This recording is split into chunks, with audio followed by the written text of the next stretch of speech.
The cell phone battery was at 4% when Marcus Chen found it wedged behind a rusted radiator in the abandoned Blackwood State Hospital, 6 years to the day after Ranger William Bill Hawthorne had vanished without a trace.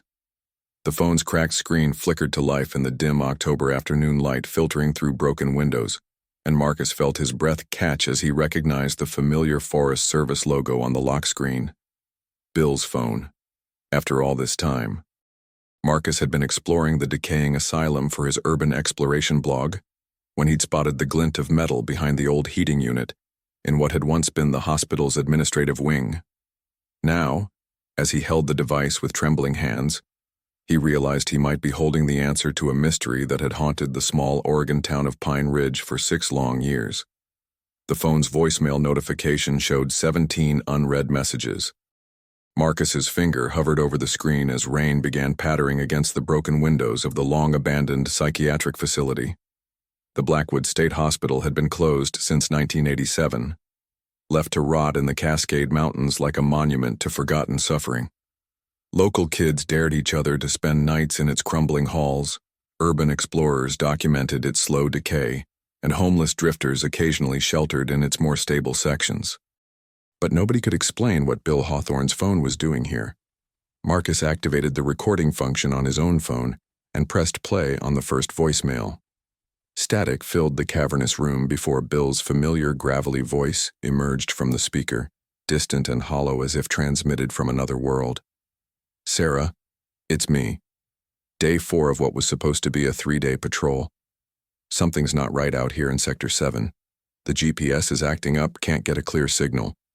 Trees look different somehow. Older. Like they've been here longer than they should have been. I'm going to push deeper into the canyon tomorrow, see if I can find what's causing the interference. Tell Emma Daddy will be home soon. Love you both." The timestamp showed October 15, 2018. 3 days after Bill had been reported missing. Marcus felt a chill that had nothing to do with the October weather seeping through the asylum's broken walls. Bill Hawthorne had been one of Pine Ridge's most experienced rangers, a man who could navigate the Cascade Wilderness blindfolded. He'd spent 32 years patrolling these mountains before taking early retirement at 58, only to return 6 months later as a volunteer guide for the Forest Service. The mountains were his second home, some said his first. The second voicemail was time-stamped 4 hours later. "Sarah, I found something. Old structure, maybe a mining operation from the 1800s. But the architecture's all wrong, too sophisticated for that era. Stonework like nothing I've seen in these mountains. GPS is completely dead now, but I'm marking my trail with ribbon. There's something inside the structure. Sounds. Like voices, but not quite. I'm going to investigate in the morning. Signal's getting weaker, so this might be my last call for a while. Don't worry about me. I know these mountains better than anyone." Marcus paused the playback, his heart racing.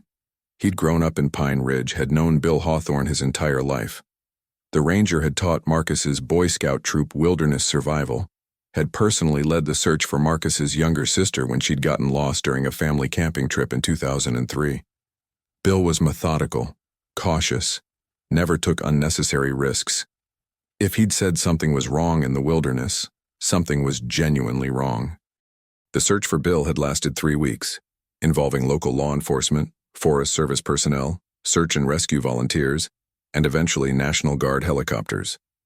They'd covered thousands of acres of dense forest, followed every trail, checked every ranger station and emergency shelter within 50 miles of Bill's last known position. They'd found his truck at the Whispering Pines trailhead, keys still in the ignition, his official patrol log ending abruptly mid-sentence. But they'd never found Bill. Marcus looked around the abandoned hospital room, trying to understand the connection between a missing forest ranger and a psychiatric facility that had been closed for over 30 years. The Blackwood State Hospital had its own dark history. Allegations of patient abuse, mysterious disappearances, experimental treatments that violated medical ethics. Local folklore insisted the place was haunted, that the screams of tortured patients still echoed through its halls on quiet nights. But folklore didn't explain how Bill's phone had ended up here, 70 miles from where he'd disappeared. Marcus's own phone battery was running low, but he needed to hear more. He pressed play on the third voicemail. dated October 16th, 2018. Sarah, I don't know if you'll get this. The structure I found, it's not abandoned. There's equipment inside, modern equipment, medical equipment. And there are people here, but they won't talk to me. They keep pointing toward the trees, toward something deeper in the forest. I think they need help. Some of them look sick, malnourished. I'm going to try to get them out, get them to medical attention. But first I need to find out who's responsible for this. If someone's holding people against their will in these mountains, they're going to answer for it. I'm documenting everything. Check my camera if something happens to me. The fourth voicemail came 12 hours later, Bill's voice noticeably strained. Sarah, listen carefully. Write this down. GPS coordinates, 45.2847 north, 121.769 west. There's a trail marker, old Forest Service sign, about half a mile east of those coordinates. Follow the deer path north for approximately 2 miles. Look for 3 large boulders arranged in a triangle. The structure is hidden in the ravine beyond the boulders. I've found evidence of experiments, medical experiments on unwilling subjects, files, documentation, equipment. This goes back decades, Sarah. Decades. Some of the people here have been held for years. I'm going to get them help, but I need backup. Call Sheriff Morrison, tell him what I found. And Sarah, if something happens to me, don't let them close this case. Don't let them say I got lost or had an accident. What's happening here is intentional. Marcus felt sick. Bill's final patrol hadn't been a routine wilderness check. He'd stumbled onto something far more sinister. But the coordinates he'd provided were nowhere near the Blackwood State Hospital. They were deep in the national forest, miles from any road or established trail. So how had his phone ended up here? The fifth voicemail was barely audible, recorded in what sounded like a whisper. They found me. The people running this operation. They're moving the subjects tonight, covering their tracks. I tried to stop them, but there are too many. They've taken my radio, my emergency beacon. But they missed this phone. I'm hiding in the old mining tunnel connected to the main structure. There's a network of tunnels down here older than the medical facility. Some of them might connect to the old asylum system. Sarah, if you're hearing this, don't come looking for me alone. These people are dangerous. They've been using the abandoned hospital as a transport hub, moving subjects between facilities. The state hospital closed down, but they never really stopped operating. Marcus's hands were shaking now. The Blackwood State Hospital, transport hub. Bill had discovered some kind of illegal medical operation that was using the abandoned asylum as part of their infrastructure. But why? What could they possibly gain from conducting experiments in a crumbling psychiatric facility that had been closed for decades? The sixth voicemail provided a partial answer. Sarah, I'm in the asylum now. They transported me here along with about a dozen other subjects. The place isn't as abandoned as people think. There are sections that are still powered, still operating, underground levels that were never officially documented. They've been running experiments here for years, using homeless people, drifters, anyone who wouldn't be missed. The official closure was a cover story. Some part of this place never shut down. I'm going to try to document everything before they do whatever they're planning to do. Tell Emma I love her. Tell her Daddy tried to do the right thing. Marcus stood in the abandoned hospital room, looking at the peeling paint and broken windows with new eyes. What if the decay and abandonment were carefully maintained facades? What if some part of the Blackwood State Hospital had never really closed, had simply gone underground and continued its dark work in secret? The seventh voicemail was time-stamped October 18th, 2018, 5 days after Bill had been reported missing. I found the main laboratory, sub-basement level, accessed through the old maintenance tunnels. They're conducting psychological experiments, testing the limits of human endurance and perception. Sensory deprivation, pharmaceutical testing, something they call reality adjustment therapy. The files go back to the 1960s, Sarah. This has been going on for decades. Different administrations, different funding sources, but the same core project. They're trying to develop techniques for controlling human behavior, breaking down resistance to authority, military applications, they call it. I've got photographs, documents, everything. But they know I'm here now, they're coming for me. The eighth voicemail was chaos. Running footsteps, shouting voices, the sound of doors slamming. Sarah, they've found me. I'm in the East Wing, heading for the main stairs. If something happens to me, the evidence is hidden in the old tuberculosis ward behind the nurses' station. Look for the loose brick marked with an X. Everything you need is there. Don't trust the Forest Service Administration. Some of them are involved. Go directly to the FBI, to the media if you have to. These people have to be stopped. They've destroyed so many lives, Sarah. So many innocent people. I love you. I love Emma. Remember me as someone who tried to do the right thing. The recording ended in static. Marcus stared at the phone screen, his mind reeling. 8 voicemails telling the story of a good man's discovery of unspeakable evil and his desperate attempt to expose it. But there were still 9 more messages to hear, recorded after Bill's apparent capture. What had happened to him in those final days? Marcus looked around the hospital room with new understanding. This wasn't just an abandoned building. It was a crime scene. Somewhere in this massive complex, illegal experiments had been conducted on unwilling subjects. Somewhere in these halls, Bill Hawthorne had made his last stand against forces that had been operating in darkness for decades. The 9th voicemail was recorded 18 hours later, Bill's voice barely recognizable. Sarah, they've got me in a cell now. Medical tests, injections, trying to break down my memory, my sense of reality. They say I never found their operation, never discovered their secrets. They say I'm just a confused old man who got lost in the woods and started hallucinating. But I know what I saw. I documented everything. The evidence is still hidden where I said, don't let them convince you I was crazy. Don't let them make you believe I just wandered off and died. This is real, Sarah. All of it is real. The 10th voicemail came 12 hours after that. The drugs are making it hard to think clearly. They keep asking me who else knows about their operation, who I might have told. I haven't said anything about the phone, haven't mentioned the recordings. They think they found all my equipment, but this phone was in my jacket pocket. They missed it during the initial search.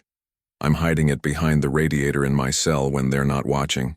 If someone finds this someday, Sarah, if you're listening to this, I'm probably dead. But the truth is in those files. The truth about what they've been doing here. What they did to all those innocent people. Promise me you'll expose them. Promise me their victims won't be forgotten. Marcus felt tears on his cheeks. He'd been listening to a dead man's final testimony, a hero's last attempt to ensure that justice would eventually be served. But Bill's wife, Sarah, had died in a car accident 3 years ago. His daughter, Emma, lived in Seattle now, estranged from her father's memory because she believed he'd abandoned his family by recklessly getting lost in the wilderness. The 11th voicemail was barely a whisper. Day 8. The hallucinations are getting worse, but I know they're artificially induced. Pharmaceutical manipulation designed to make me doubt my own perceptions. They've done this before, to countless others. Break them down mentally, convince them they're insane, then dispose of them when they're no longer useful.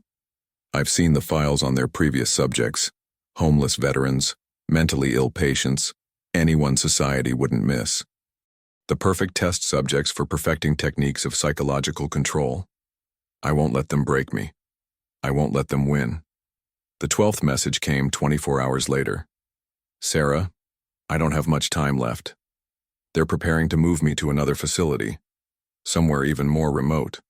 Or maybe they're planning to eliminate me entirely. I've overheard them discussing the cleanup process, how to make my disappearance look like a wilderness accident. They're experts at making people vanish without a trace. But I've left evidence scattered throughout this building. Even if they find some of it, they won't find all of it. Future investigators will piece together the truth. They have to. The 13th voicemail was recorded in what sounded like a medical facility. They've moved me to the surgical wing, old operating theaters that were supposed to be abandoned but are actually still functional. They're going to perform some kind of procedure, something they call memory restructuring. Essentially, a lobotomy designed to eliminate specific memories while leaving basic functions intact. They've done it to dozens of people over the years. create perfect amnesia victims who can't remember what was done to them, can't testify against their captors. I won't let them do it to me, Sarah. I'd rather die than let them turn me into a zombie. The 14th message was chaos again. Alarms, running footsteps, shouting. Fire! There's a fire in the East Wing. I don't know if it's an accident or if someone started it deliberately, but I'm using the confusion to escape. They left my cell door unlocked during the evacuation. I'm heading for the evidence I hid, going to try to get it to safety before the building burns. If this is my last chance to expose them, I'm going to take it. Sarah, if I don't make it out, know that I died fighting for something important. I died trying to protect innocent people from monsters. The 15th voicemail was recorded outside, wind and rain audible in the background. I made it out of the building, but they're hunting me with dogs now. Military-style operation, helicopters, the works. I've got the evidence with me, files, photographs, medical records of their victims. But I'm wounded, bleeding badly from the escape. I don't think I'm going to make it to safety. I'm going to hide the evidence somewhere they'll never find it, somewhere that future investigators might eventually discover it. Sarah, I want you to know that everything I did for you and Emma. I love you both more than life itself. The 16th message came 6 hours later, Bill's voice weak and fading. I'm in a cave system about a mile north of the hospital, old mining tunnels that connect to the asylum's underground network. I've hidden the evidence in a waterproof container, marked the location, GPS coordinates, 44.9847 north, 121.8432 west. Look for the entrance hidden behind the fallen cedar tree. Follow the main tunnel about 200 yards. Look for the chamber with the old mining equipment. The evidence is there, Sarah, everything you need to bring these bastards down. I can hear the dogs getting closer. This might be my last message. The 17th and final voicemail was time-stamped October 25, 2018, 12 days after Bill had disappeared. Sarah, I'm dying. Lost too much blood, too much time in the cold and rain. The infection is spreading. They stopped looking for me 2 days ago. Probably assume I'm already dead. Maybe I am. Maybe this is just my ghost talking. But I need you to know that I never gave up. I fought until the very end to expose what they were doing. The evidence is hidden where I said. Find it. Share it with the world. Make sure the victims are remembered, make sure the perpetrators are punished, and Sarah, tell Emma that her father wasn't a fool who got lost in the woods. Tell her I was a man who tried to stand up to evil, even when it cost me everything. I love you both. Always. Marcus sat in silence as the final message ended, tears streaming down his face. He was holding the final testimony of a hero, a man who had sacrificed his life to expose a conspiracy that had operated in darkness for decades. But Bill's wife was dead. His daughter believed he'd abandoned his family, and the evidence he died to protect was still hidden in a cave system that might be impossible to find. Marcus looked around the abandoned hospital room, understanding now why Bill's phone had been here. This place wasn't just a decaying relic. It was ground zero for a criminal conspiracy that had been operating since the 1960s. And if Bill was right, some part of that conspiracy might still be active. As if summoned by his thoughts, Marcus heard footsteps in the hallway outside. Slow, deliberate footsteps that suggested someone was searching the building systematically. Marcus quickly pocketed Bill's phone and activated the camera function on his own device, documenting the room where he'd found the evidence. The footsteps were getting closer. Marcus moved to the broken window and looked down at the hospital's overgrown grounds. 2 black SUVs were parked near the main entrance, vehicles that definitely hadn't been there when he'd arrived. Men in dark clothing were moving through the building below, conducting what looked like a professional search operation. Marcus realized with growing terror that Bill's final adversaries were still active, still protecting their secrets, still eliminating threats to their operation, and now they knew someone had found Bill's phone. Marcus climbed carefully through the broken window onto the fire escape, Bill's phone clutched in his jacket pocket like a sacred relic. The metal stairs groaned under his weight as he descended toward the abandoned hospital's overgrown grounds, knowing that he carried in his hands the key to solving Pine Ridge's greatest mystery. But first, he had to survive long enough to share what he'd learned. The hunt for Bill Hawthorne's killer was about to begin. 6 years after the ranger had vanished into the Oregon wilderness. And Marcus Chen, a 28-year-old urban explorer with a blog and a smartphone, was about to become the most important witness in a conspiracy that reached back decades. As he reached the ground and disappeared into the forest surrounding the Blackwood State Hospital, Marcus could hear the search team spreading through the building above, looking for whoever had disturbed their carefully guarded secrets. But they were too late. Bill Hawthorne's final message had found its intended recipient, and the truth was about to see daylight for the first time in 6 years. The dead ranger's voice would finally be heard. Marcus ran through the dense Oregon forest surrounding the Blackwood State Hospital, his breath forming clouds in the cold October air as branches whipped at his face and thorns caught at his jacket. Behind him, he could hear voices shouting coordinates, the sound of multiple search teams spreading through the woods with military precision. These weren't casual security guards or local police. These were professionals who knew how to track someone through wilderness terrain. Bill Hawthorne's phone felt like it weighed 100 pounds in Marcus's pocket. The device contained evidence of a conspiracy that had operated in darkness for decades, testimony from a dead hero who had sacrificed his life to expose unspeakable evil. But that evidence would be worthless if Marcus didn't survive long enough to share it with the world. Marcus had grown up exploring these mountains, had spent countless weekends hiking with his father and camping with scout troops. He knew the terrain well enough to avoid the main trails, sticking to deer paths and creek beds that would be harder to follow. But his pursuers had equipment, night vision, tracking devices, probably helicopters on standby. They were playing a game where the stakes were life and death, and they had every advantage except one. Marcus knew why he was running. 20 minutes into his flight, Marcus reached a rocky outcropping that provided temporary shelter and a view of the hospital complex below. The Blackwood State Hospital sprawled across the valley like a concrete cancer, its broken windows reflecting the late afternoon sun.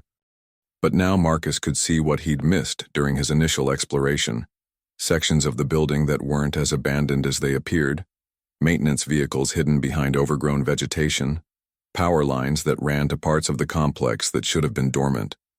Bill Hawthorne had been right. The asylum's closure had been a carefully constructed lie. Marcus activated his phone's recording function and began documenting what he was seeing, knowing that if something happened to him, at least his own testimony might survive to corroborate Bill's voicemails.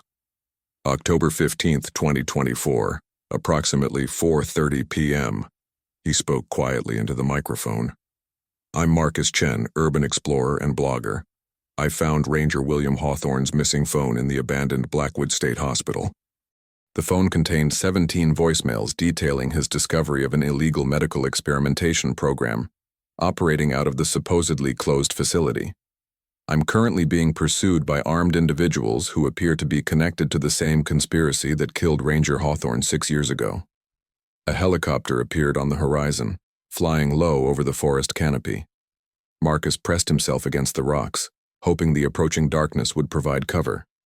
But he knew they would have thermal imaging equipment, knew that hiding was only a temporary solution. Marcus needed help, but who could he trust? Bill's voicemails had mentioned corruption in the Forest Service Administration, had warned against trusting official channels. Local law enforcement might be compromised or simply unprepared to deal with a conspiracy this sophisticated. Marcus needed someone with resources and credibility, someone who could take Bill's evidence and run with it even if Marcus didn't survive. Emma Hawthorne, Bill's daughter, living in Seattle, working as an investigative journalist for the Pacific Northwest Tribune. She'd spent 6 years believing her father had been an irresponsible old man who'd gotten lost in familiar woods.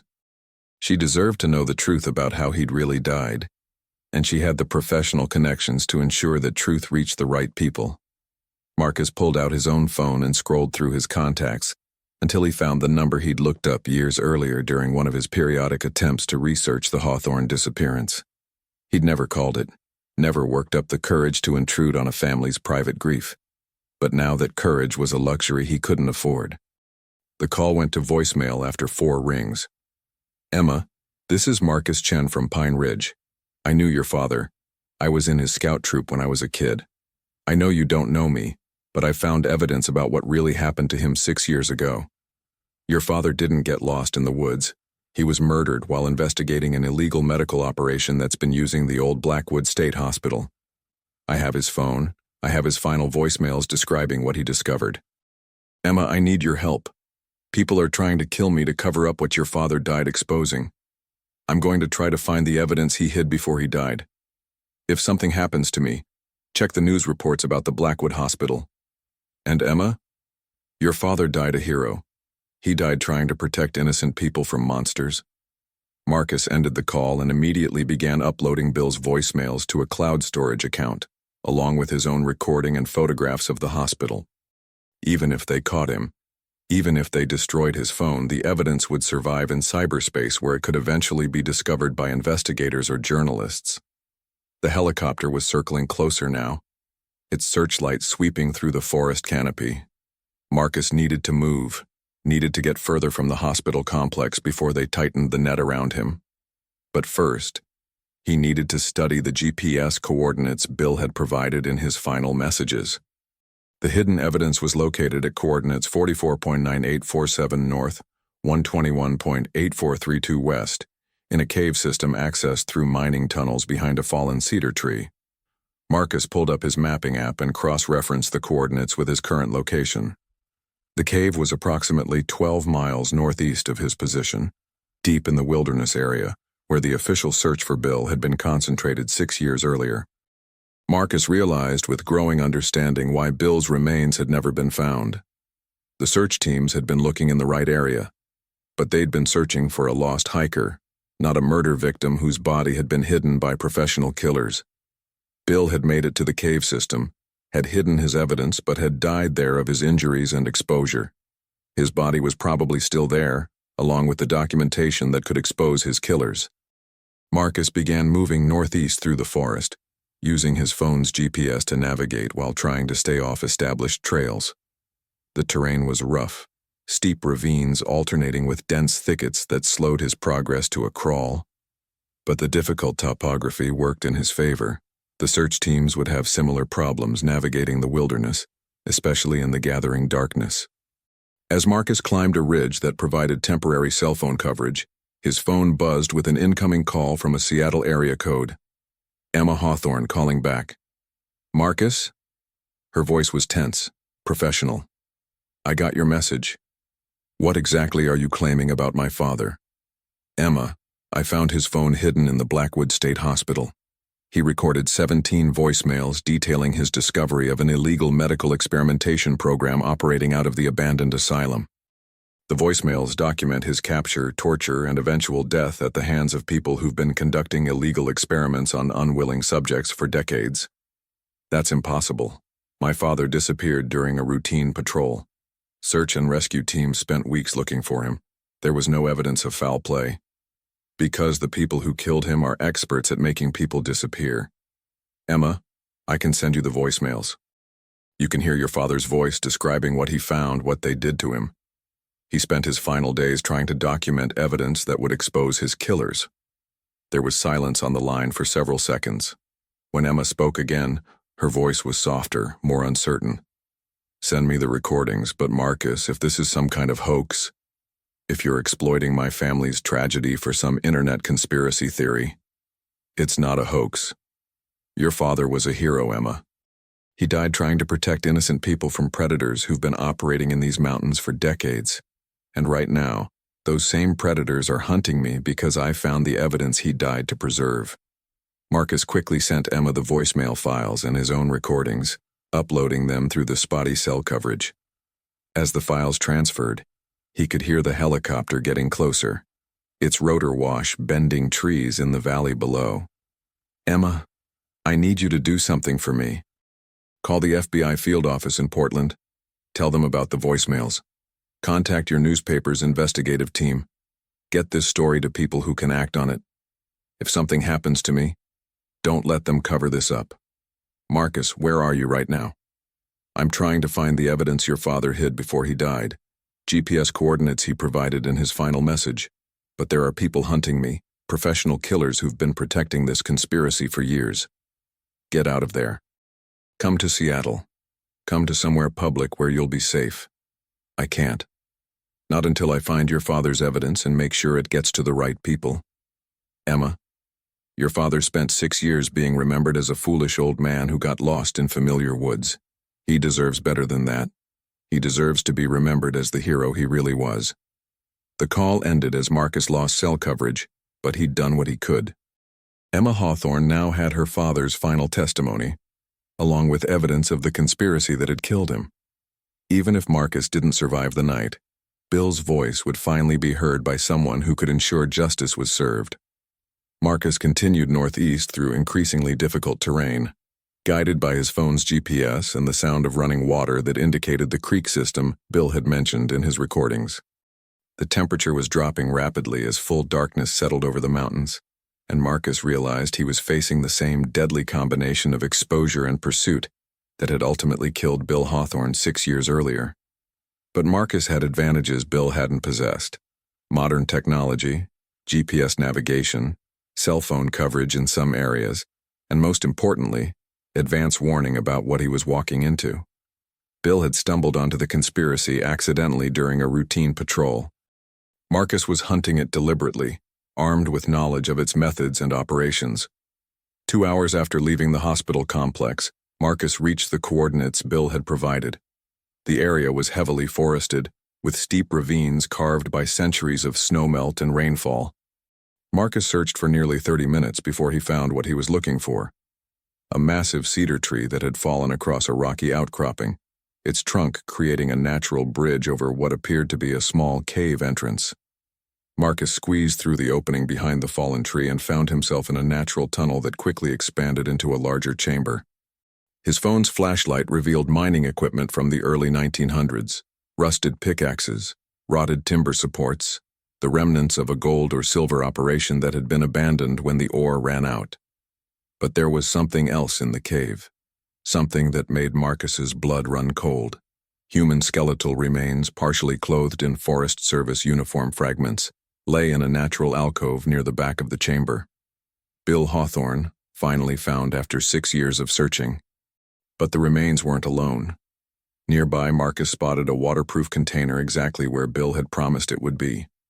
Marcus approached the container with reverence, understanding that he was visiting the final resting place of a genuine hero. Bill Hawthorne had made it this far, had hidden his evidence but had died here of his injuries and exposure while the people who'd killed him conducted their searches just miles away. The waterproof container contained exactly what Bill had promised: files, photographs, medical records, and documentation spanning decades of illegal experimentation on unwilling subjects.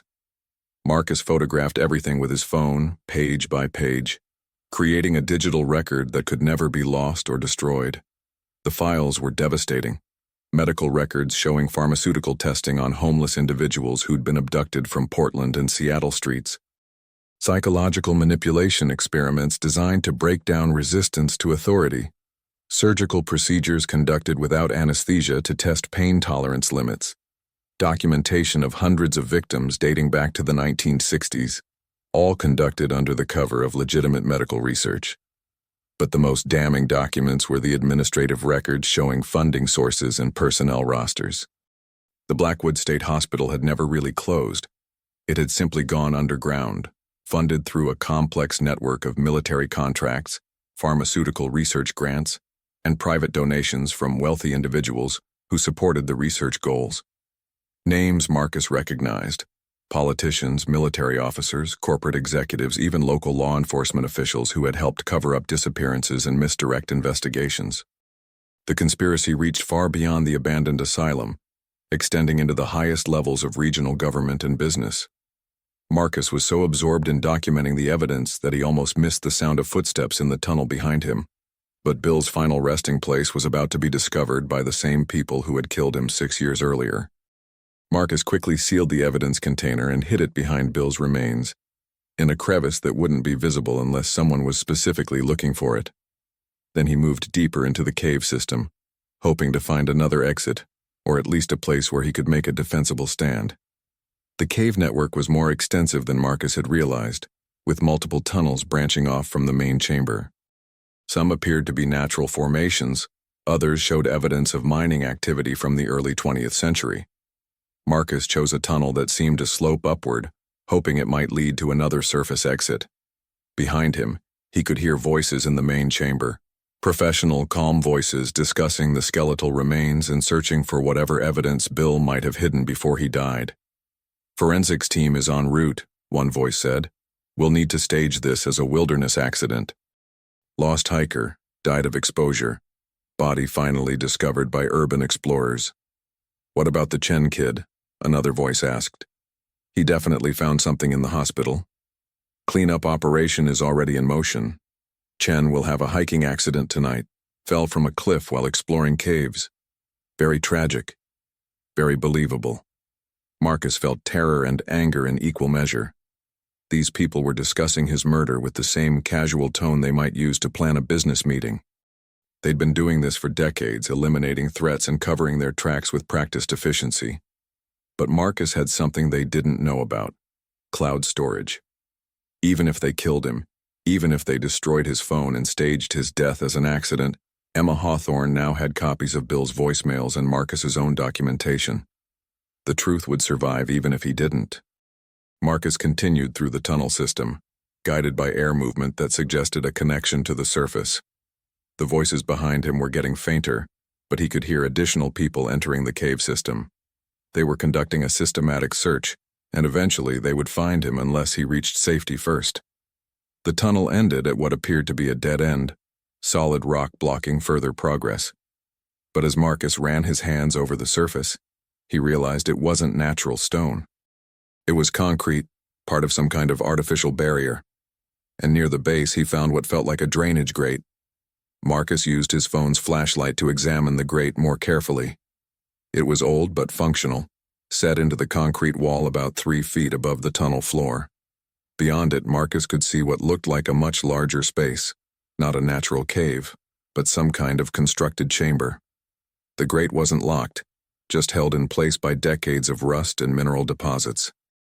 Marcus worked at it with his multi-tool, trying to open it quietly while listening for pursuit behind him.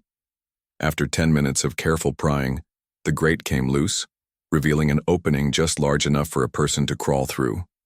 Marcus squeezed through the opening and found himself in a concrete chamber that was clearly part of the Blackwood State Hospital's underground infrastructure. The room contained electrical equipment, water pipes, and ventilation systems that were obviously still functional. This was the hidden level Bill had mentioned in his voicemails, the part of the asylum that had never really closed down. Marcus was now inside the enemy's stronghold, in the underground facilities where decades of illegal experiments had been conducted. But he was also closer to potential escape routes, and more importantly, he might be able to find additional evidence of the conspiracy's ongoing operations. The underground level was a maze of corridors, laboratory spaces, and what appeared to be holding cells for unwilling subjects. Everything was clean, modern, and clearly in active use. The Blackwood State Hospital's abandonment was a carefully maintained fiction. The real facility had simply moved underground where it could operate without public scrutiny. Marcus documented everything with his phone camera, creating a photographic record of the hidden facility. Medical equipment, computer terminals, even what appeared to be surveillance monitors showing various locations throughout the region. This wasn't just a single research facility. It was the command center for a network of operations throughout the Pacific Northwest. But Marcus's exploration was interrupted by the sound of elevator machinery activating somewhere nearby. People were coming down from the surface levels, probably to join the search for him in the cave system. Marcus needed to find an exit, and fast. Marcus followed signs for emergency exit through corridors that reminded him uncomfortably of horror movies set in abandoned hospitals. But this place wasn't abandoned. It was very much alive, humming with electrical equipment and computer systems that monitored whatever activities were conducted here. The emergency exit led to a stairwell that climbed toward the surface. Marcus took the stairs 3 at a time, driven by desperation and the knowledge that discovery would mean death. At the top, he found himself behind a camouflaged door that opened onto the forest floor about a quarter-mile from the main hospital complex. Marcus emerged into the cold October night, breathing deeply of air that felt like freedom after the claustrophobic underground facility. But his relief was short-lived. Searchlights were sweeping the forest around the hospital, and he could hear vehicles moving along access roads that weren't supposed to exist. Marcus checked his phone and found he had coverage again. 3 missed calls from Emma Hawthorne, along with several text messages. Marcus, I listened to the voicemails. Oh my God. I've contacted the FBI and my newspaper's investigative team. Where are you? Are you safe? Marcus quickly typed a response. Found your father's body and evidence in cave system. Also found underground facility still operating in hospital basement. These people are still active, still conducting experiments. I have photos and documentation. If something happens to me, make sure this gets to federal authorities, not local law enforcement. Emma's response came immediately. FBI team en route from Portland. Stay alive until they get there. Marcus looked around the dark forest, calculating his options. He could try to evade the search teams until federal authorities arrived, but he had no way of knowing how long that would take, or whether corrupt local officials might interfere with the FBI response. He could try to reach his vehicle and drive to safety, but the access roads were probably being monitored. Or he could do what Bill Hawthorne would have done. Stand and fight, even against impossible odds. Marcus made his choice. He was going to document everything he could about the ongoing operations at the Blackwood facility, gather as much evidence as possible before the conspirators had time to destroy it. Bill Hawthorne had died trying to expose these people. Marcus wasn't going to let that sacrifice be in vain. Marcus crept back toward the hidden underground entrance, knowing he was walking into mortal danger, but also knowing that some truths were worth dying to preserve. Behind him, the forest was full of people who had spent decades perfecting the art of making inconvenient witnesses disappear. But ahead of him was the chance to finally expose a conspiracy that had operated in darkness for generations, to give voice to victims who had been silenced by violence, to honor the memory of a hero who had died trying to protect innocent people from monsters. Bill Hawthorne's final mission was about to be completed, 6 years after his death, by a young urban explorer who had stumbled onto the truth in an abandoned asylum on an October afternoon. The hunt for justice was entering its final phase. Marcus descended back into the underground facility beneath the Blackwood State Hospital, knowing he was walking into the heart of a conspiracy that had killed dozens of innocent people over decades.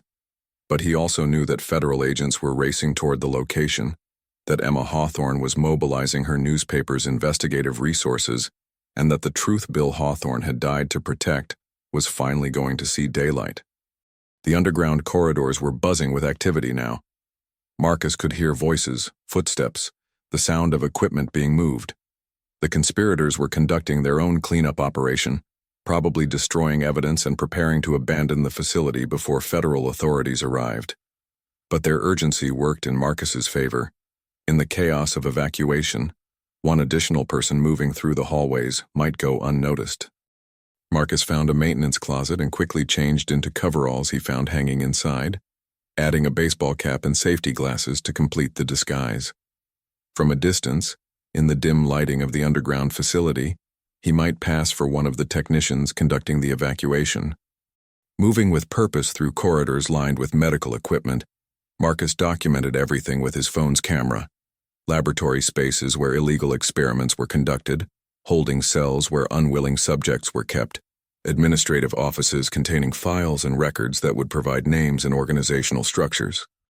This was the smoking gun evidence that would expose not just individual criminals, but an entire network of corruption reaching into military, medical, and political institutions. In what appeared to be the main administrative area, Marcus found computer terminals that were still active, displaying data about ongoing research projects. The scope of the operation was staggering. Facilities in at least 6 states, hundreds of current and former subjects, research projects involving pharmaceutical testing, psychological manipulation, and even more extreme procedures that Marcus couldn't fully comprehend from the abbreviated file descriptions. But the most damning discovery was a personnel database that showed the full extent of institutional corruption. Military officers providing funding and subjects, medical professionals conducting illegal procedures, law enforcement officials covering up disappearances, politicians protecting the operation from investigation. The conspiracy included people at every level of regional government and beyond. Marcus was photographing the computer screens when he heard footsteps approaching the office area. He quickly moved to a supply closet and pressed himself against the wall, hoping his improvised disguise would hold up under scrutiny. "Cleanup team reports the cave system is secure," a voice said in the hallway outside. "Found the skeletal remains, recovered the evidence container. Chen's body hasn't been located yet, but thermal imaging shows he's still in the area." "What about the federal response?" another voice asked. "Portland field office received some kind of tip about illegal activities here. Delayed by at least 2 hours. Regional director is buying us time to complete the evacuation. By the time federal agents arrive, this place will be empty and sanitized. Official story is that it's been abandoned since 1987. Marcus felt sick. Even the FBI response was being manipulated by corrupt officials within the system. The conspiracy had tentacles reaching into federal law enforcement, giving them advance warning of investigations and time to cover their tracks. But Marcus had something they didn't know about: modern technology and social media connections that could bypass official channels entirely. He opened his phone's live streaming app and began broadcasting everything he was seeing, uploading the video to multiple platforms simultaneously. Even if they killed him, even if they destroyed the physical evidence, thousands of people would see the underground facility and hear his testimony about what Bill Hawthorne had discovered. "This is Marcus Chen, broadcasting live from the underground facility beneath the Blackwood State Hospital in Oregon," he whispered into his phone. "What you're seeing is evidence of illegal medical experimentation that has been conducted here for decades. Ranger William Hawthorne was murdered 6 years ago for trying to expose this operation. I found his final voicemails describing what he discovered, and I'm now documenting the ongoing criminal activity at this location." The live stream was being viewed by dozens of people already, the viewer count climbing as social media algorithms picked up the content and pushed it to larger audiences. Marcus continued moving through the facility, narrating what he was seeing, providing real-time documentation that couldn't be suppressed or covered up. In the medical wing, Marcus found active laboratory spaces where current experiments were being conducted. Charts on the wall showed psychological testing protocols, pharmaceutical trial results, surgical procedure outcomes.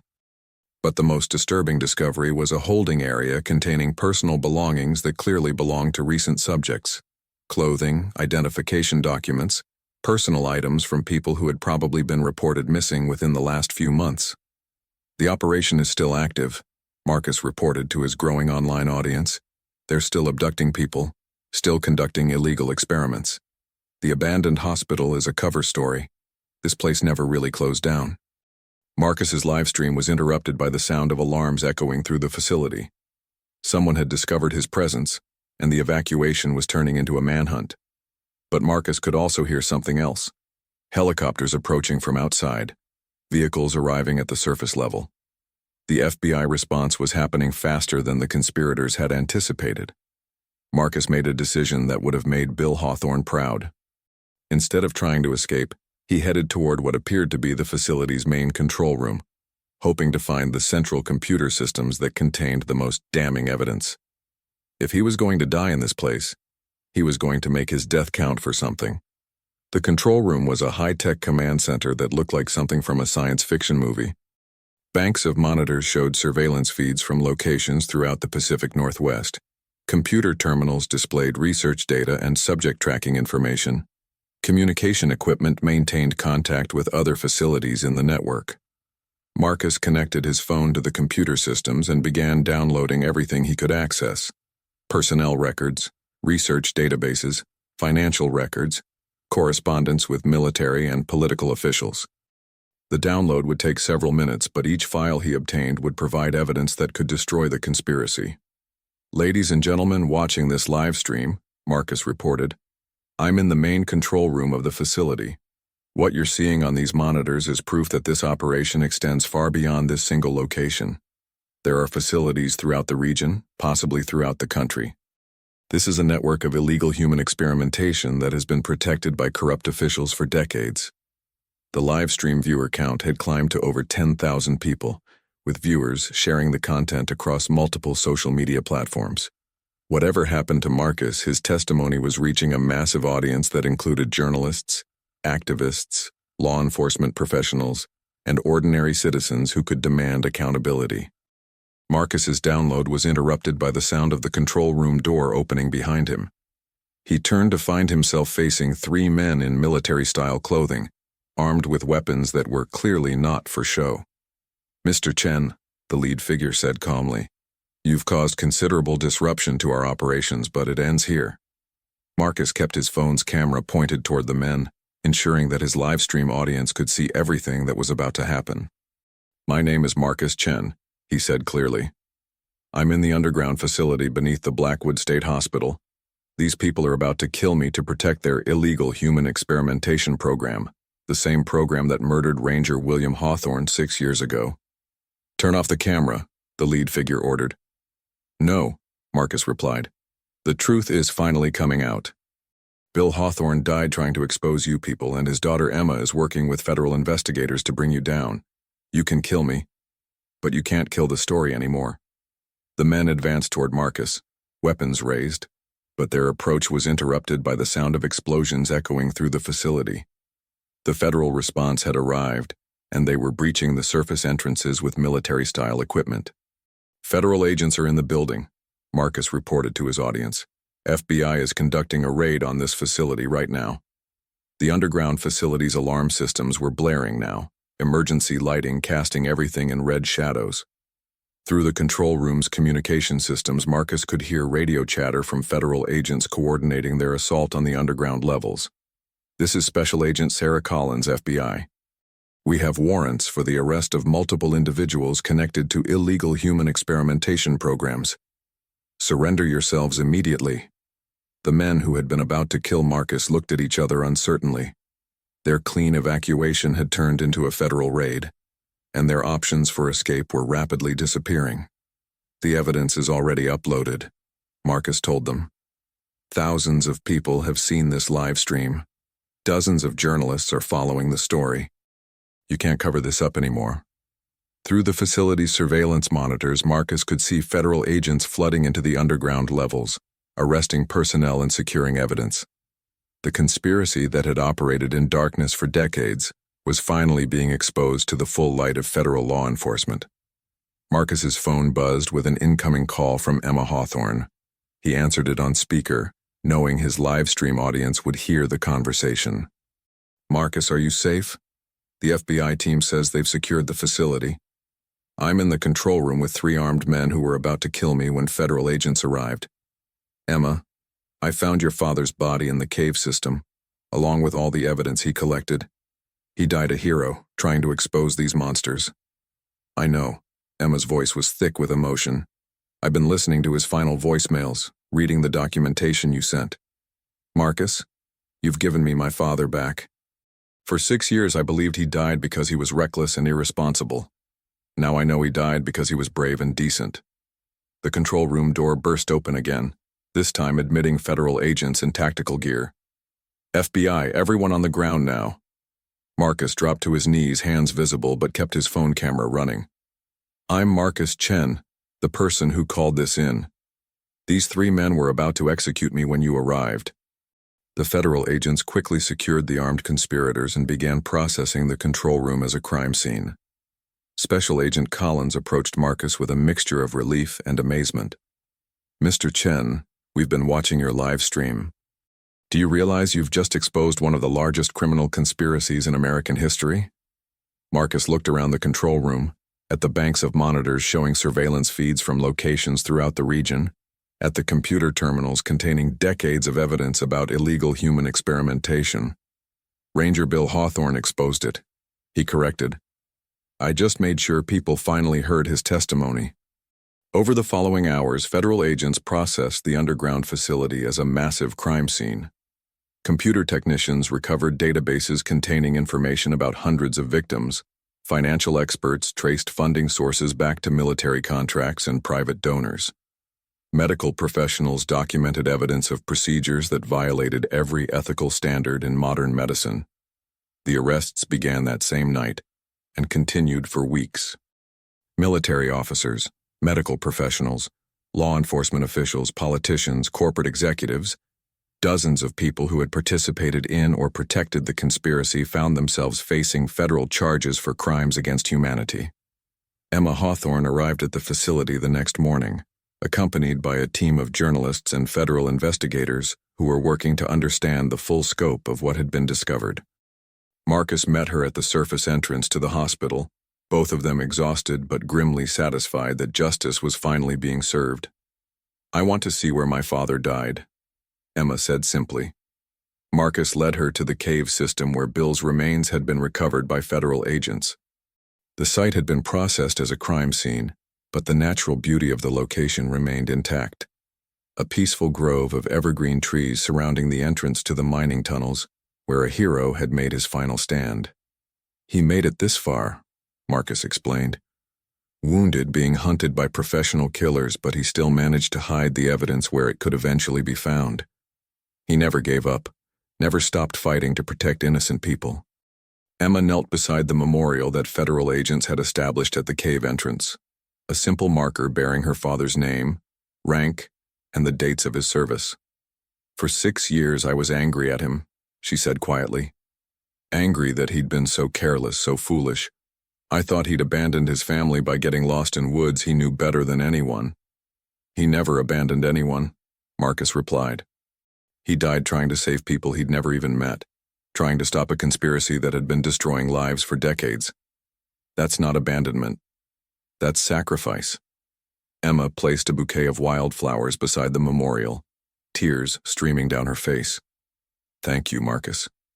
Thank you for giving me my father back, for letting me remember him as the hero he really was." The Blackwood State Hospital case became one of the largest federal investigations in Pacific Northwest history. The facility was shut down permanently, its underground levels sealed after forensic teams recovered evidence of crimes spanning decades. Victims' families filed class action lawsuits that eventually resulted in hundreds of millions of dollars in settlements, though no amount of money could truly compensate for the suffering that had been inflicted. Marcus testified before congressional committees investigating how such a conspiracy could have operated for so long without detection. His live stream from the facility control room became evidence in dozens of criminal prosecutions, helping secure convictions for military officers, medical professionals, and government officials who had participated in or protected the illegal operations. Emma Hawthorne won a Pulitzer Prize for her investigative reporting on the case, articles that exposed not just the Blackwood conspiracy, but similar operations in other states that had been protected by the same network of corrupt officials. Her work led to reforms in oversight of military medical research and stronger protections for vulnerable populations who might be targeted for exploitation. But perhaps the most important outcome was the restoration of Bill Hawthorne's reputation and legacy. The ranger who had been remembered as a foolish old man who'd gotten lost in familiar woods was now honored as a hero who had sacrificed his life to expose one of the most horrific criminal conspiracies in modern American history. A year after the conspiracy's exposure, Marcus stood at the dedication ceremony for the William Hawthorne Memorial Trail, a wilderness path that connected the Blackwood site to the cave system where the ranger had made his final stand. Emma spoke at the ceremony, addressing a crowd that included federal agents, Forest Service personnel, victims' families, and ordinary citizens who had been inspired by Bill's story. "My father believed that protecting innocent people was worth any personal sacrifice," Emma told the assembled crowd. "He died living up to that belief, and his example should inspire all of us to stand up to evil, even when the cost seems too high to bear." Marcus was recognized as a civilian hero, receiving awards from federal law enforcement agencies and advocacy groups that work to protect vulnerable populations from exploitation. But the recognition that meant the most to him came from Emma herself. A simple thank you card that contained a photograph of Bill Hawthorne in his Forest Service uniform, smiling beside a trail marker in the Oregon wilderness. On the back of the photograph, Emma had written, "Thank you for making sure his voice was finally heard." Marcus kept that photograph on his desk as he transitioned from urban exploration blogging to investigative journalism, inspired by Bill Hawthorne's example to use his skills and courage in service of truth and justice. The abandoned buildings he explored now weren't just subjects for atmospheric photography. They were potential crime scenes, locations where corruption might be hiding in plain sight. The Blackwood State Hospital was eventually demolished, its dark history documented in museums and academic studies that would ensure future generations understood the importance of vigilance against institutional corruption. But the memorial garden established at the site remained, a peaceful space where visitors could reflect on the price of justice and the courage required to stand against evil. On quiet evenings, Marcus sometimes visited the memorial garden, thinking about the retired ranger who had stumbled onto unspeakable evil and chosen to fight it rather than walk away. Bill Hawthorne had paid the ultimate price for that choice, but his sacrifice had saved countless future victims and inspired others to take up the cause of protecting society's most vulnerable members.